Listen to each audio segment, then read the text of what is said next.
सत्राच्या सुरुवातीलाच अतिशय महत्त्वाची बातमी आहे। मुंबईकरांसाठी ही बातमी आहे। जर तुम्ही लोकलने प्रवास करत असाल तर ही बातमी अगदी तुमच्यासाठी आहे।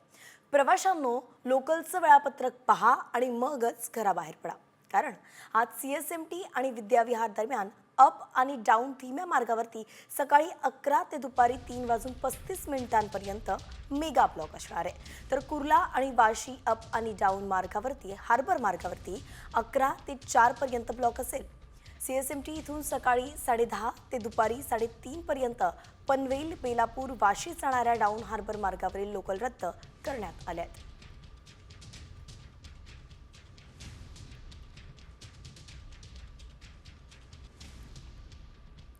आणि आता मंदिरातील ड्रेस कोड संदर्भातली बातमी आहे। राज्यभरात अनेक मोठ्या मंदिरांमध्ये ड्रेस कोडचा नियम लागू आहे आणि यात मंदिरांमध्ये आता अष्टविनायकाच्या मंदिरांचीही भर पडलेली आहे।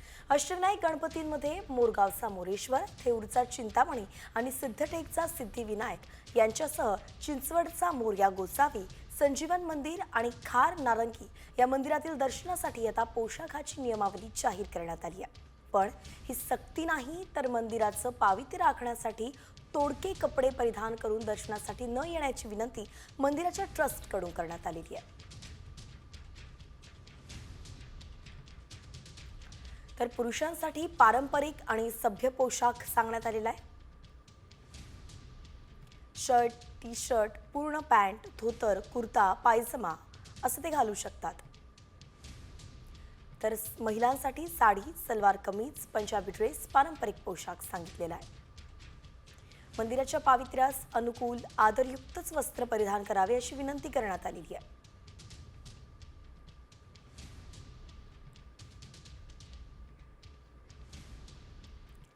आणि यानंतर आपण झटपट बातम्यांचा आढावा घेणार आहोत टॉप 100च्या माध्यमातून।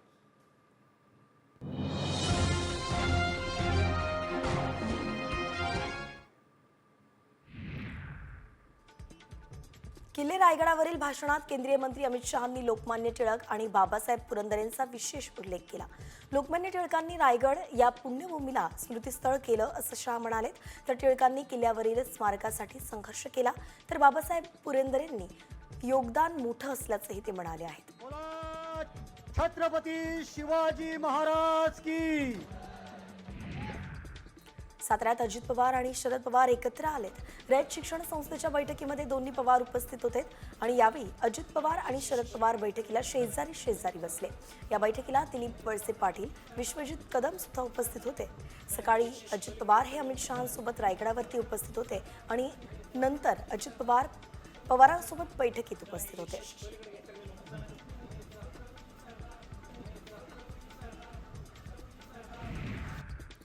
एकनाथ शिंदेंनी अमित शहांकडे निधी वाटपावरून खंत व्यक्त केल्याची माहिती सूत्रांनी दिली आहे।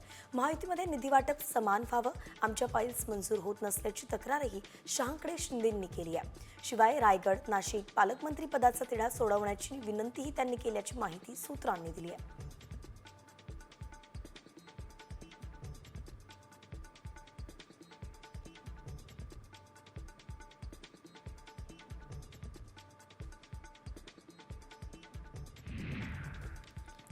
सुनील तटकरे यांच्या घरी स्नेहभोजनाला मंत्री भरत गोगावलेंनी दांडी मारली, मात्र यावरती त्यांनी स्पष्टीकरण दिलेलं आहे। हेलिकॉप्टरमध्ये जागा नसल्यानं जाता आलं नाही असं स्पष्टीकरण गोगावलेंनी दिलंय।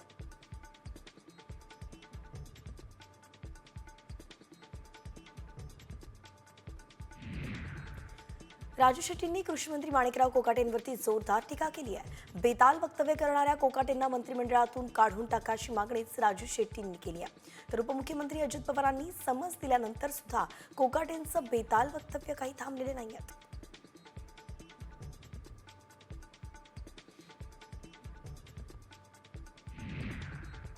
छत्रपती शिवरायांचं भव्य स्मारक दिल्लीत व्हावं आणि राज्यात सुद्धा अरबी समुद्रात शिवरायांचं स्मारक व्हावं अशी मागणीच केली आहे उदयनराजे भोसलेंनी।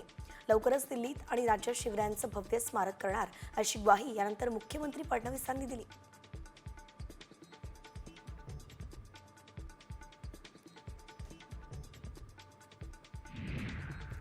उद्धव ठाकरे कोकणात फक्त कोंबडी वडे खायला येतात।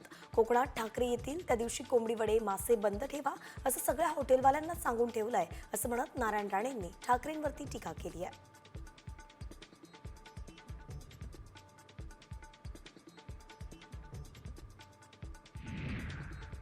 शिर्डीत येऊन अनेक लोक विखे पाटलांबद्दल अपशब्द वापरतात, हे आम्हाला नवीन नाहीये असं म्हणत देव बच्चू कडूंना सद्बुद्धी देव असं प्रत्युत्तर सुजय विखे पाटलांनी बच्चू कडूंना दिलेलं आहे. विखे पाटील मतांचे भिकारी असल्याची घणाघाती टीका अध्यक्ष बच्चू कडूंनी केली होती.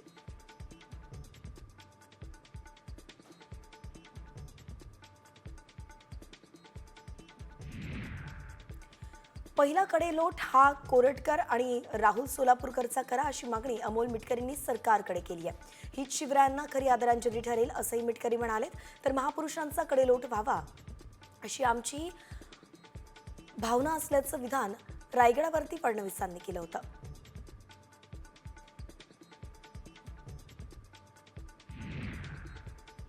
आमदार संदीप क्षीरसागरांनी बीड नगर परिषदेतील लेखापालाला धमकी दिलेली आहे. गणेश तुळशीराम पगारेंना पोलीस अधीक्षकांकडे पत्राद्वारे तक्रार करण्यात आलेली आहे. मला शिवीगाळ करत फोनवरून धमकी दिल्याचा आरोप परागेंनी केलेला आहे. तसंच माझ्या कुटुंबावरती हल्ला होऊ शकतो असा दावा देखील त्यांनी केलेला आहे.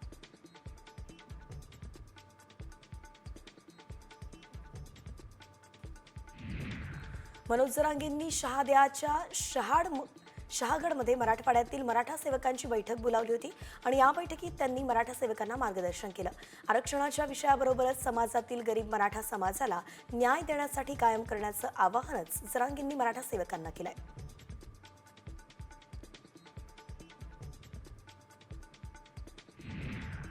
मंत्रिपद गेल्यानंतर माजी मंत्री धनंजय मुंडेंनी परळीत जनता दरबार भरवलाय. परळीतील जगमित्र कार्यालयात नागरिकांशी संवाद त्यांनी साधला. परळी विधानसभा मतदारसंघातील नागरिक, कार्यकर्ते, पदाधिकारी यांच्या समस्यांबाबत चर्चा करून त्यांचं निराकरण आता केलं जात आहे.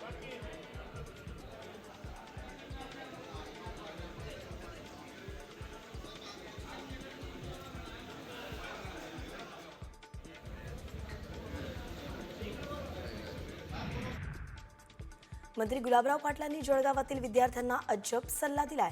आम्ही पक्ष फोडतो तसे तुम्ही विद्यार्थी फोडा असा सल्ला मंत्री पाटलांनी दिलाय आणि यावरून वाद झाल्यानंतर आपल्या विधानाची पाटलांनी सारवासारवही केली आहे.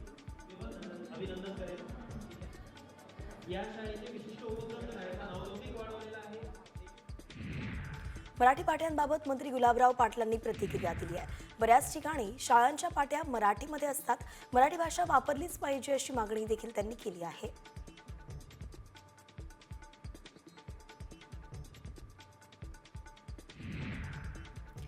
जळगावचे जिल्हाधिकारी आयुष प्रसादांना अज्ञात व्यक्तीकडून जीवे मारण्याच्या धमकीचा मेल आलाय.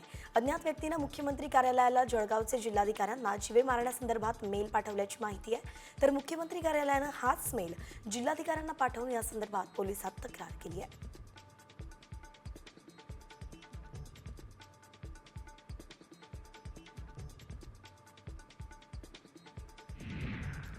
जळगाव जिल्ह्यातील रावेर तालुक्यामध्ये अवकाळी पावसासह गारपीट झाली आहे आणि या पावसानं शेतकऱ्यांचं मोठं नुकसान झालंय. केळीच्या बागा तसंच कापणीला आलेल्या गव्हाचं आणि मक्याचं मोठ्या प्रमाणात नुकसान झालंय.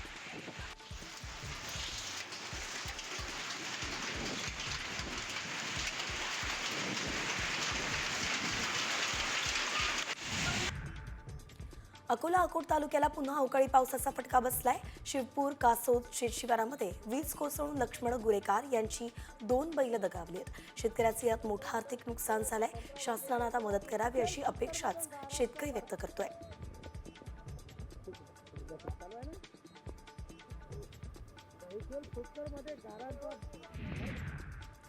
अवकाळी पाऊस आणि गारपिटीनं कांदा पिकाचं मोठ्या प्रमाणात नुकसान झालंय. येवल्यामध्ये झालेल्या जोरदार गारपिटीचा उभ्या कांद्याच्या पिकाला फटका बसला आणि त्यामुळे शेतकरी हवालदिल झालाय. तातडीनं पंचनामे करून मदत देण्याची मागणी कांदा उत्पादक शेतकऱ्यांनी केली आहे.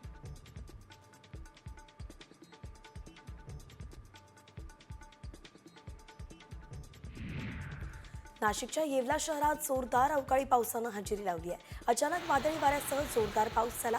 अवकाळी पावसाचा कांदा पिकाला फटका बसण्याची शक्यता वर्तवण्यात येते. पण उकाड्यानं हैराण झालेल्या नागरिकांना दिलासा मिळालेला आहे.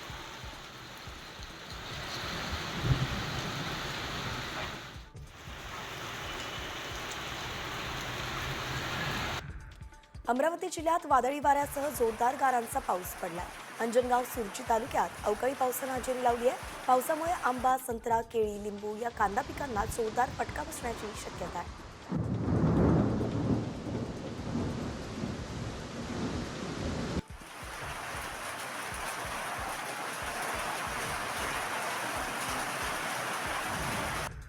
तळ कोकणात हनुमान जयंती उत्साहात साजरी करण्यात आली आहे. वेंगुर्ले शहरातील प्रसिद्ध 4 गदा मारुती मंदिर आणि परिसरात हनुमान जयंतीनिमित्त आकर्षक विद्युत रोषणाई करण्यात आली. शिवाय हापूस आंब्याची आरासही मंदिराच्या गाभाऱ्यात पाहायला मिळाली.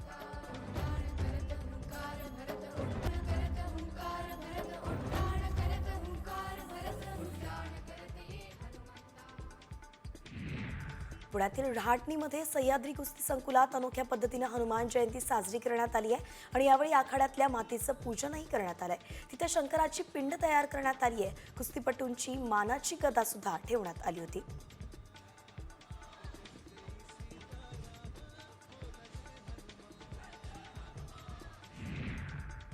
अमरावतीत महाराष्ट्रात सर्वात उंच 111 फूट हनुमान मूर्ती उभारण्याचा संकल्प केला होता आणि या मूर्तीची उभारणी अंतिम टप्प्यात आली असून या मूर्तीचं लोकार्पण गृहमंत्री अमित शहांच्या हस्ते होणार असल्याची माहिती आमदार रवी राणांनी दिली आहे. शिवाय हनुमान चालीसाला विरोध करणारा पहिला मुख्यमंत्री उद्धव ठाकरे आहेत अशी टीकाही रवी राणांनी केली आहे.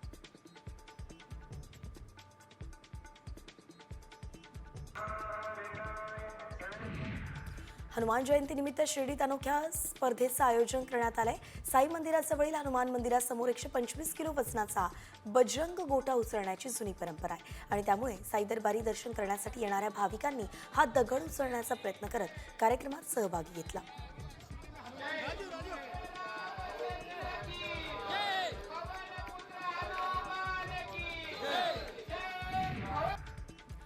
सोलापूरच्या वडार समाज बांधवांनी 1,75,00,000 रुपये गोळा करून 2 वर्षांपूर्वी 51 फूट हनुमान मूर्ती उभी केली आहे. तब्बल 2 वर्षांनंतर हनुमान जयंतीच्या निमित्तानं भाविकांसाठी ही मूर्ती खुली करण्यात आली आहे आणि त्यामुळे या मूर्तीचं दर्शन घेण्यासाठी मोठ्या संख्येनं भाविकांनी गर्दी केली.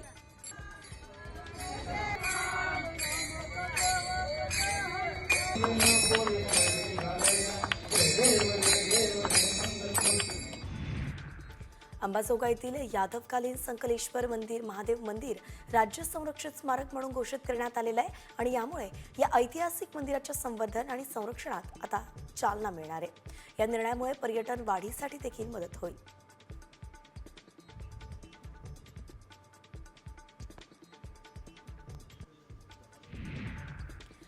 धुळ्यामध्ये साक्रीतील घोडदे गावामध्ये ग्रामदैवत बहिरमदेव महाराज यात्रा उत्साहात संपन्न झाली आणि यावेळी भाविकांनी मोठी गर्दीही केली होती.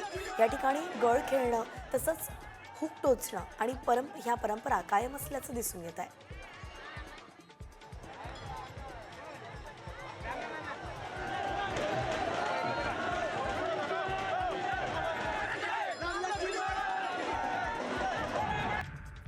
बुलढाण्याच्या चिखलीतील रेणुका देवी यात्रेत वगदीला लहान मुलांना लटकवण्याची अनोखी परंपरा आहे. रेणुका देवीच्या मंदिराला 5 प्रदक्षिणा घातल्यावरती या वगदी आपल्या ठिकाणावरती परत जाऊन समारोप होतं.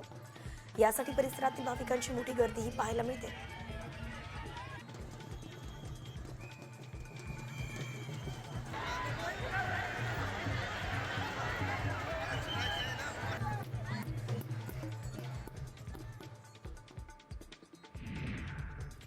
अष्टविनायक मंदिरांमध्ये ही ड्रेस कोडचा नियम लागू केला गेलाय. अष्टविनायकासह 5 मंदिरात दर्शनासाठी पोशाखाची नियमावली जाहीर करण्यात आली आहे. मात्र ही सक्ती नाही, तर मंदिराचं पावित्र्य राखण्यासाठी तोकडे कपडे परिधान करून दर्शनासाठी न येण्याची विनंती मंदिर ट्रस्टकडून करण्यात आली आहे.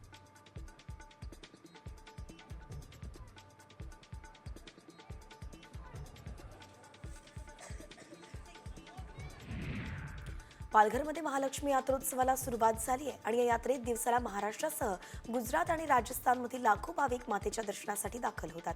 गडाच्या पायथ्याशी आणि गडावरती अशी 2 महालक्ष्मी मातेची पांडवकालीन मंदिराची ऐतिहासिक कथा सांगितली जाते.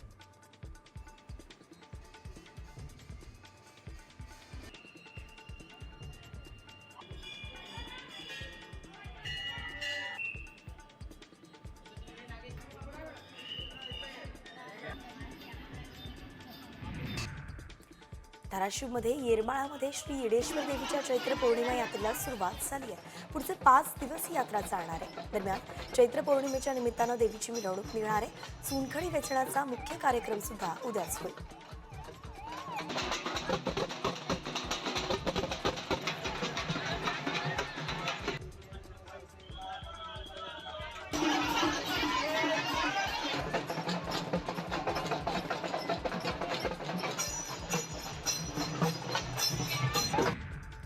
बारामतीच्या सासवडमध्ये संत सोपान काकांचा पालखी सोहळा 23 जूनला मार्गस्थ होणार आहे. ही माहिती सोहळा प्रमुख त्रिगुण गोसावी यांनी दिलेली आहे.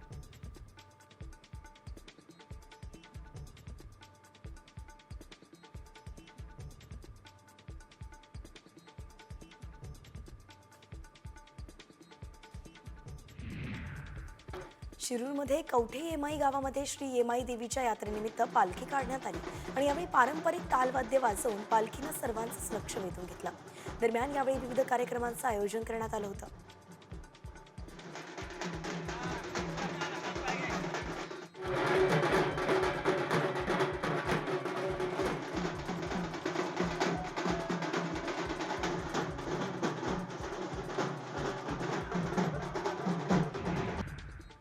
बुलढाण्यातील सवगावामध्ये जगदंबा देवीच्या यात्रेनिमित्त मिरवणूक काढण्यात आली. 400 वर्षांपासून शेतकऱ्यांची समृद्धी व्हावी आणि देशातील अस्थिरता दूर व्हावी यासाठी नवस फेडला जातो. यावेळी देवीची बगदीमध्ये परमपूज्य शेषराव बखरेंच्या माध्यमातून नवस फेडला गेला.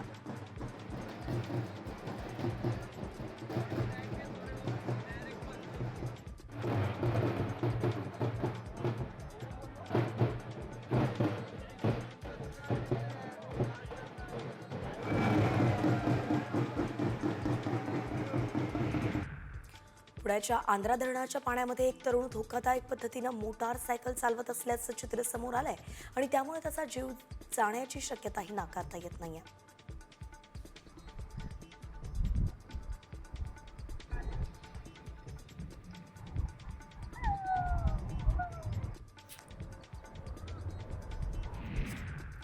पुण्यातील तांडेकर पूल परिसरामध्ये बौद्धगयामधील बुद्धविहाराची प्रतिकृती तयार करण्यात आली आहे.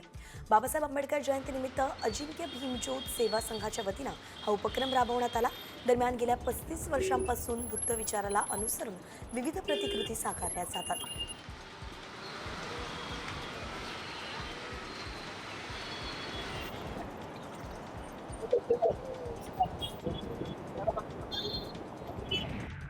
सिंहगडावरती मराठी किंवा भारतीय भाषा समजत नसलेल्या परदेशी पर्यटकाला महाराष्ट्रातील काही तरुण शिवीगाळ करायला लागल्याचा एक दुर्दैवी व्हिडिओ आता समोर आलेला आहे. हा पर्यटक न्यूझीलंडहून पुण्यातील सिंहगड किल्ल्यावरती आला होता. तिथे तरुणाच्या टोळक्यानं परदेशी पर्यटकाला काही अश्लील मराठी शब्द सांगून त्या भाषेत शिवीगाळ करण्यास सांगितलं.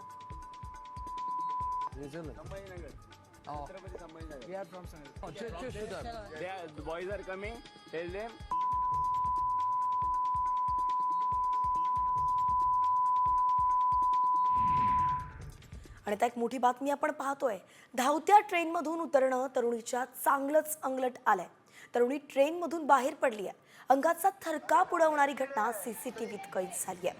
ही धक्कादायक घटना उत्तर प्रदेशची राजधानी लखनौमध्ये घडलेली आहे.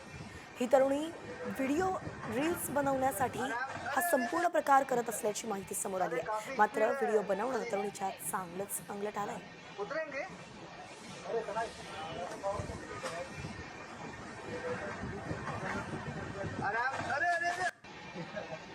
अरे काफी स्पीड है, उतरेंगे.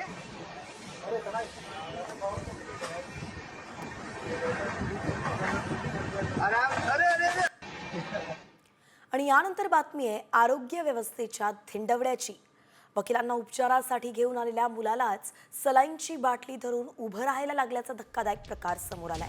बाटली हातात धरून मुलगा खुर्चीवरती उभा आहे आणि हा व्हिडिओ प्रचंड व्हायरल झाल्यानंतर वॉर्ड बॉयला निलंबित करण्यात आलंय. ही धक्कादायक घटना मध्य प्रदेशातील टिकमगड रुग्णालयात घडलेली आहे. हे दृश्य आपण पाहतोय. दिवसेंदिवस आरोग्य व्यवस्थेबद्दल असे अनेक व्हिडिओ समोर येत आहेत. महाराष्ट्रात आपण पाहतोय मुंबई पुण्यामध्ये असाच प्रकार घडला होता. आरोग्य व्यवस्थेचे धिंडवडे उडवणाऱ्या घटना घडल्या आहेत. आता थेट मध्य प्रदेशातून हा व्हिडिओ समोर आलाय, ज्या ठिकाणी रुग्णाच्या नातेवाईकाला सलाईन हातात घेऊन उभं राहावं लागलंय.